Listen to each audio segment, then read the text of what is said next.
अस्सलाम वालेकुम जी, क्या हाल है आपके? खैरियत से हैं? ठीक-ठाक हैं? जहाँ-जहाँ भी रहें अल्लाह ताला आपको अपनी हिफ्ज़-ओ अमान में शाद और आबाद रखे। बड़ी माज़रत बहुत दिनों की गैर हाज़िरी, लेकिन अब कोशिश करूँगा कि इंशाल्लाह राब्ता मुसलसल रखूँ।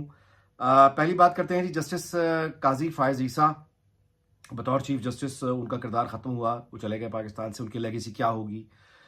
इस पर कुछ गुज़ारिशात पेश कर देते हैं। और दूसरी बात है जी, बहुत बड़ी खबर सियासत के मैदान में, सबसे बड़ी खबर, और ये चूँकि आईनी तरमीम का बहुत शोर रहा, फिर जुडिशरी की तरफ पूरी तवज्जो, चीफ जस्टिस का आना और जाना, तो इस इन बड़े वाक़यात के दरमियान बुशरा बीबी की रिहाई और पेशावर पहुँचना, ये ज़रा थोड़ा मद्धम हो गया ये वाक़या, उतनी फ़ोकस नहीं हुआ जितना बड़ा ये वाक़या है। मैं गुज़ारिश कर देता हूँ कैसे। तो पहली बात जहाँ तक जस्टिस काज़ी फ़ाइज़ ईसा की है, देखिए काज़ी फ़ाइज़ ईसा की जो आप कहिए उठान हुई, या जो उनका एक अवामी तौर पर शोहरत उन्होंने हासिल की, वो तो इमरान खान के दौर में जब उनके खिलाफ एक रेफरेंस आया और फैज़ाबाद धरना केस के में जो उनका फैसला था और उसके बाद जो कार्रवाई हुई, वो सारा एपिसोड। उसके बाद खैर वो आए और जो बड़े काम उन्होंने किए उनमें सुप्रीम कोर्ट की यानी जो कार्रवाई है उसको बराह रास्त दिखाने की इजाज़त या हुक्म देना, इसके लिए बड़ी बहादुरी चाहिए। दूसरी बात ये कि चीफ जस्टिस का जो अज़ खुद नोटिस लेने का अख्तियार है, वो अख्तियार उन्होंने खुद यानी इनिशिएटिव लेकर उसको कमेटी के हवाले किया। ये हमारे यहाँ बड़ी रेयर मिसालें, ऐसा होता नहीं है। आसिफ अली जरदारी हैं जिन्होंने अपना अख्तियारात बतौर सदर पहले अपने पहले दौर में असम्बली को 18वीं तरमीम के ज़रिए वापस किए थे, और या फिर ये जस्टिस काज़ी फ़ाइज़ ईसा हैं जिन्होंने ये काम किया है। और ज़ाहिर है कि उनकी एक शोहरत उस हवाले से है, लेकिन जो असल उनकी ख्वाहिश थी या असल उनका जो गोल था, वो ये था कि बतौर लेगेसी वो एक ऐसे एनवायरनमेंट में पाकिस्तान को इलेक्शन की तरफ ले जाएं 8 फरवरी 2024 के, जब उस वक्त बहुत सी ताकतें, कुव्वतें इस कोशिश में थीं कि उस इलेक्शन को डिले कर दिया जाए और इनेकाद उसका ना हो। अब वो तमाम ताकतें जो ये कह रही थीं कि इलेक्शन को डिले कर दिया जाए, वो सही साबित हुई, गलत साबित हुई, ये एक अलग बहस है। लेकिन वो तमाम लोग जो चाह रहे थे कि इलेक्शन ना हो, उनके सामने उस वक्त जस्टिस काजी फ़ाइज़ ईसा ने बड़ी स्ट्रांग पोजीशन ली, असर्ट किया, और ये उनके अल्फाज हैं कि 8 फरवरी को पत्थर पे लकीर है कि इलेक्शंस होंगे। अब उनकी ज़ाहिर है कि ख्वाहिश ये रही होगी कि उनको इस हवाले से जाना जाए कि वो एक कौम को आगे लेकर गए, उन्होंने इलेक्शंस करवाए। लेकिन कुदरत का लतीफ़ा ये हो गया कि वो जो उनका एक क्रेडिट होना चाहिए था, वो उनकी सबसे बड़ी लायबिलिटी बन गया। और 2024 के इंतखाबात के बाद जो यानी जिस तरह से उनको फिर कंट्रोवर्शियल बनाया गया, या वो बन गए, मतनाज़ा हो गए, और उसके बाद फिर बल्ले के निशान के ऊपर ख़ास तौर पे, वहाँ से फिर वो चीज़ों ने एक ड्रास्टिक टर्न लिया। यानी कंट्रोवर्शियल तो वो पहले भी थे, 8 फरवरी के इंतखाबात से पहले भी थे, लेकिन उसके बाद वो पूरा सिस्टम ही आप जो समझिए उस रद्द-ए-अमल के दबाव में आ गया। तो एक फ़र्द काज़ी फ़ाइज़ ईसा, ये कैसे मुमकिन था कि बच पाते? तो वो उनके गले पड़ गया। अच्छा, 2024 के इलेक्शन के बारे में जब भी हम बात करेंगे, मैं गुजारिश ये ज़रूर करूँगा कि इसको हमेशा ब्रैकेट करके देखा करें 2018 के इलेक्शन के साथ। तो 2024 का इलेक्शन और 2018 का इलेक्शन, इनको जब आप यानी ब्रैकेट करके देखेंगे तो बहुत सारी चीज़ें आपको बैलेंस में नज़र आएँगी। हाँ, एक चीज़ ज़रूर हुई, वो ये था कि 2024 में जो बल्ला छीन लिया गया पीटीआई से, पीएमएलएन के साथ 2018 में ये नहीं हुआ था। बाकी तो 2018 उतना ही कंट्रोवर्शियल है जितना 2024 का इलेक्शन है। स्केल का फ़र्क है, ज़ाहिर है। ये ज़्यादा कंट्रोवर्शियल है, 24 वाला 18 का उतना नहीं था। लेकिन अब अगर हक़ाइक़ को देखें तो मियां नवाज़ शरीफ और मरीम नवाज़ दोनों जेल में थे और वापस आए थे गिरफ्तारी देने। इमरान खान जिस तरह इस वक्त जेल में है। तो बहरहाल उनकी पार्टी 2018 के उस जो भी धांधली हुई किसी के हक में, किसी के खिलाफ, तो वो माहौल पार्टी उनकी बहरहाल नहीं बना सकी 2018 के बाद।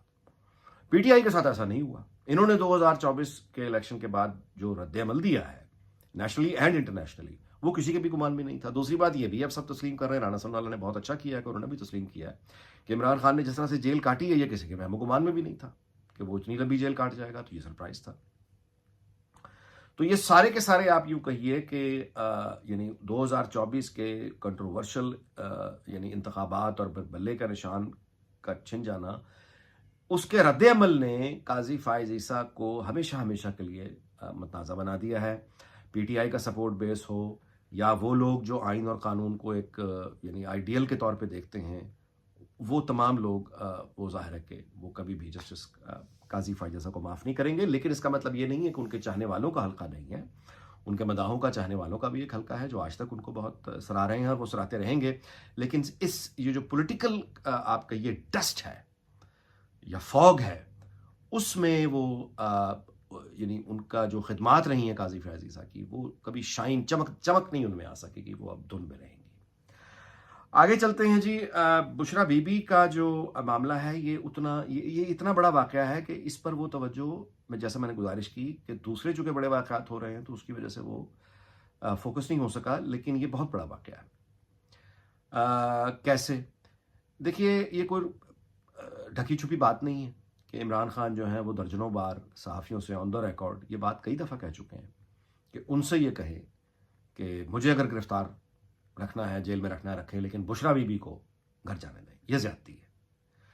ये उन्होंने बात इस तरह से भी की कि यानी ये फाउल है, कोई आपने मुझे रखा है तो ठीक है, लेकिन ये आप फाउल कर रहे हैं या घटिया हरकत कर रहे हैं या ज़्यादा सख्त हरकत कर रहे हैं वगैरह वगैरह। ये उनका मुतालबा बड़ा देरीना चला आ रहा है कि बुशरा बीबी को तो रिहा करें ना, बाकी बात है। तो ये जो बुशरा बीबी की रिहाई हुई है जिस तरह से, और जिस तरह से ज़ाहिर है कि पेशावर अब वो मौजूद है, इसका मतलब ये है कि बैकडोर जो भी राब्ते इस्टेब्लिशमेंट के इनके साथ रहे, ये उसके नतीजे में, यानी अब वो जो राब्ते, अच्छा ये राब्तों का होना कोई गैर मामूली बात नहीं है, ज़ाहिर है वो होते हैं इस्टेब्लिशमेंट के हर पार्टी से। तो इनके जो भी राब्ते मौजूद थे, अब उसकी कई मिसालें हैं, उनके जो भी राब्ते मौजूद थे पीटीआई के इस्टेब्लिशमेंट के, और जो कुछ भी तय पाया है उसके नतीजे में ये साथ रहने का कोई फार्मूला अब तय पाया है, या आगे बढ़ने का कोई फार्मूला तय पाया है, या ये कि फिलहाल इतनी ही अंडरस्टैंडिंग या उम्मीद है कि हम कोई किसी फार्मूले पर पहुंच जाएंगे, लेकिन खैर सगाली के कुछ इक़दामात, गुडविल के जेस्चर्स, वो ज़ाहिर है कि अब देने होंगे, कुछ इधर से कुछ इधर से। तो ये जो बुशरा बीबी की रिहाई है, इसको इस पस मंजर में देखिए कि ये यानी पसे पर्दा होने वाले राब्तों के नतीजे में जो फार्मूला तरतीब पा रहा है या किसी हद तक पा चुका है, ये उसके नतीजे में उठा हुआ पहला अमली कदम है। यानी इसको आप एक ऐसा जेस्चर जानिए, रिलीफ जानिए, जो इमरान खान, बराह रास्त इमरान खान को दिया गया है। इसका पीटीआई के किसी और लीडर से, किसी ग्रुप से, किसी ग्रोह से कोई ताल्लुक नहीं है, बल्कि ये खुद इमरान खान के लिए एक गुडविल का जेस्चर है, और ये उसके साथ पीटीआई के लिए भी एक अच्छी खबर है कि वो ग्रुप सारा बुशरा बीबी वाला कम से कम एक क्लियर होकर सामने आएगा। तो इसका मतलब ये है कि जब ये यहां तक एक ये जेस्चर दे दिया गया है, तो इसका मतलब ये है कि एस्टैब्लिशमेंट की ख्वाहिश क्या हो सकती है, इनसे क्या तकाजा हो सकता है। इनसे तकाजा ज़ाहिर है कि फसाद और इंतशार, ये बर्दाश्त नहीं इस पर। और दूसरी है इंटरनेशनल कैंपेन जो अमेरिका में है, मुस्तकिल चल रही है, वो डाई डाउन नहीं हो रही। वो अब इंग्लैंड में भी बहुत शुरू है। अब इंग्लैंड, वहाँ पे भी ब्रिटिश पार्लियामेंट के भी एमपीज़ ने करीब 20 बताए जा रहे हैं जिन्होंने इमरान खान की रिहाई का मुतालबा किया है। तो ये जो इंटरनेशनल प्रेशर्स हैं पाकिस्तान के ऊपर सिस्टम पे, जो चलाता है ज़ाहिर है पूरे मुल्क को, ऐसा नहीं है कि कोई day to day state business मुतासर होता है इससे। रूटीन का जो स्टेट, वो जो आपकी स्टेट टू स्टेट जो कॉन्टैक्ट है, इंपोर्ट एक्सपोर्ट, टैरिफ, कस्टम, जो भी कॉपरेशन जिससे भी है, वो स्टेट बिजनेस चल रहा है। ऐसा नहीं कि वो रुक जाता है इस तरह की कंपेन से या प्रोपेगेंडे से। लेकिन एक एम्बैरसमेंट की सिचुएशन जो है वो ज़ाहिर है कि पैदा होती है। मिसाल के तौर पे अभी मोहम्मद औरंगजेब वफाकी वज़ीर ख़ज़ाना वाशिंगटन गए हैं, वो अपनी एक ऑफिशियल जॉब कर रहे हैं, लेकिन उनसे सवाल जो जिस तरह से उनकी तौहीन अमेज अंदाज में कि आप भीख मांगने आए हैं, आप उसका कैसे रहे हैं, ये है वो है, तो इस तरह के क्वेश्चन करके ये जो एम्बैरसमेंट हो रही है प्रोफेशनल्स को, ऑफिशियल्स को, ये ज़ाहिर है कि एक दबाव बन के, एक इरिटेंट बन के, वो दुमछल्ला बन के जिसे कहना चाहिए ना, वो एक इरिटेशन तो है ना, वो है, वो मुल्क के अंदर भी है, वो मुल्क के बाहर भी है।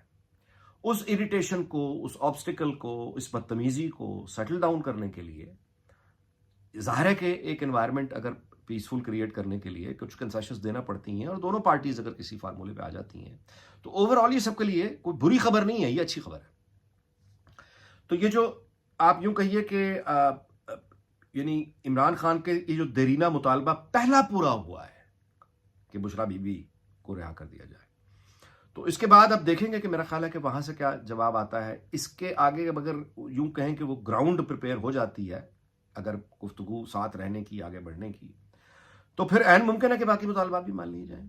इलेक्शन जो है वो ज़रूरी नहीं कि 4.5 साल के बाद हो, मुमकिन है कि 1.5 साल 2 साल के अंदर दूसरा जो मुतालबा है वो तो इमरान खान का, यानी पहले बुशरा बीबी की रिहाई, ये पहला मुतालबा है, फिर उनकी अपनी रिहाई और फिर फ्रेश इलेक्शन।